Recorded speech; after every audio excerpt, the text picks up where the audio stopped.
Okay, so this is an 86 Volkswagen Vanagon, and I just replaced the oil cooler on here, thinking that is where my leak was coming from, because I was getting a drip that was coming down right below the oil cooler. It'd run down the oil cooler and drip down to the ground, and it would only do it when it was cold. When it was hot, it wouldn't leak. So I thought that was kind of odd, and so I ordered a new oil cooler. Sits right down there up under the oil filters attached to it. I did a video on that, and while I was under there, I noticed that the water pump had a little trail of fluid that came out of this hole and ran down. And so after I replaced that oil cooler, I was looking and the leak was still there. So now I'm replacing this water pump. So this isn't really difficult to do, unless you make it difficult.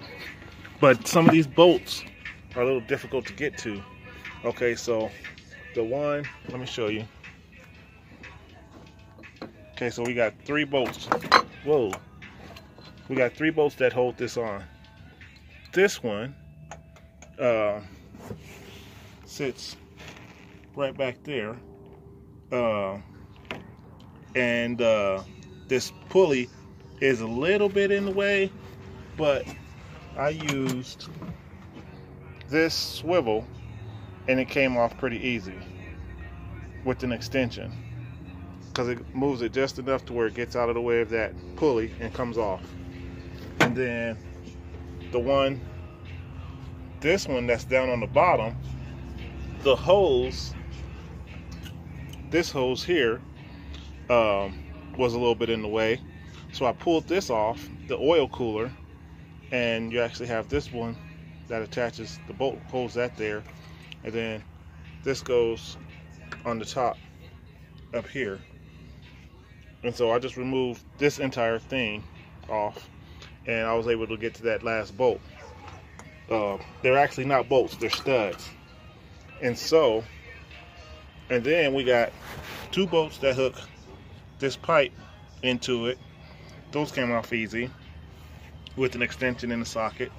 Those 2 just used the wrench on this one, and I was able to use a ratchet on that lower one. But because there's studs, it wouldn't allow the water pump to come out. So you come over to this side and you got 2 bolts here. So I'm going to remove this now, and that would allow this pipe that goes underneath the crankshaft to move and give me enough room to where I can pull the water pump off. So that's where I'm at right now, and I'll have this water pump off, ready to go back on with the new one.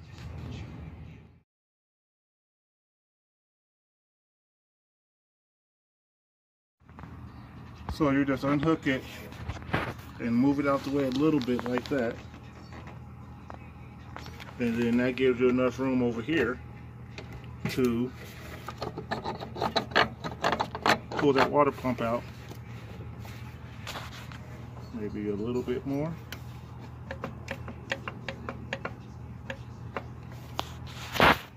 But yeah, once you get it out the way, that water pump will come off pretty easy. I need to use 2 hands and make a little bit more adjustment to that, and I can get that water pump off.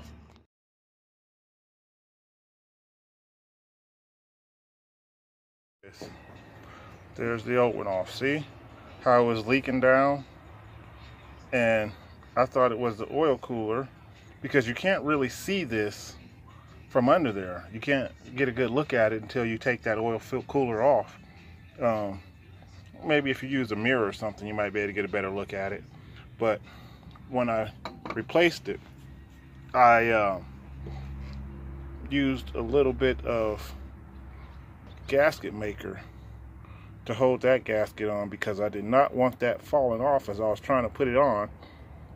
As you can see from where it's at, how difficult that is. little bit of a, could cause a little bit of issue if that gasket moves, you know. And see, there's that new oil cooler right there. So you can see how you could get the illusion that the oil cooler is what's leaking when it's really not. But it's new now, so it shouldn't be an issue.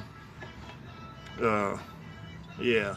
So now we're gonna go ahead and put this new water pump on and go run it some more.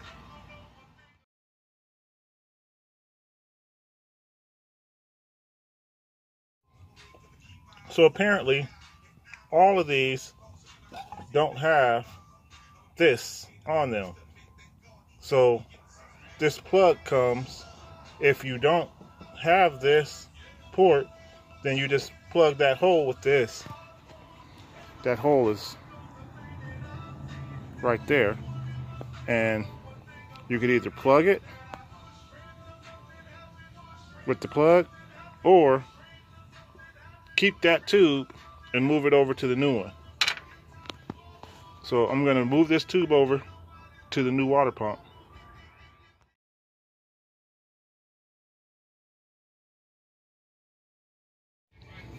When you move that, you're going to want to use some not Loctite, but thread locker, some Teflon tape, or some pipe dope, something on there to prevent those threads from leaking.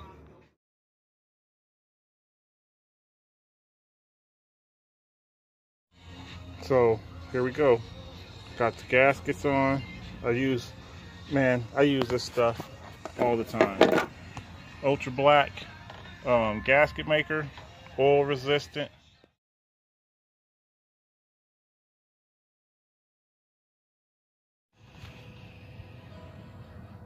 And this coolant looks terrible, but it's rated on my meter here.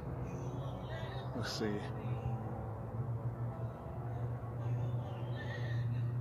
It's about negative 15 degrees, and then it's about 261.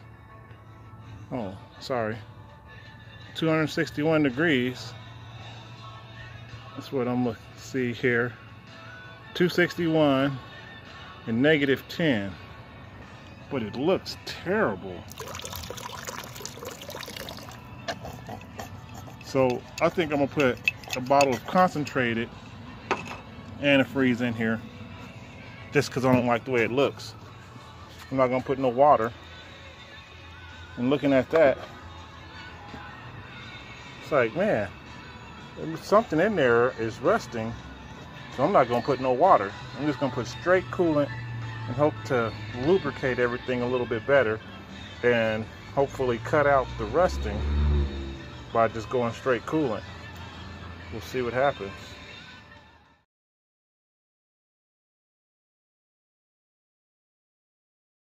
This is how you bleed the cooling system. You just open that up until you get a steady stream of fluid coming out, and you close it and system's primed. Pretty easy.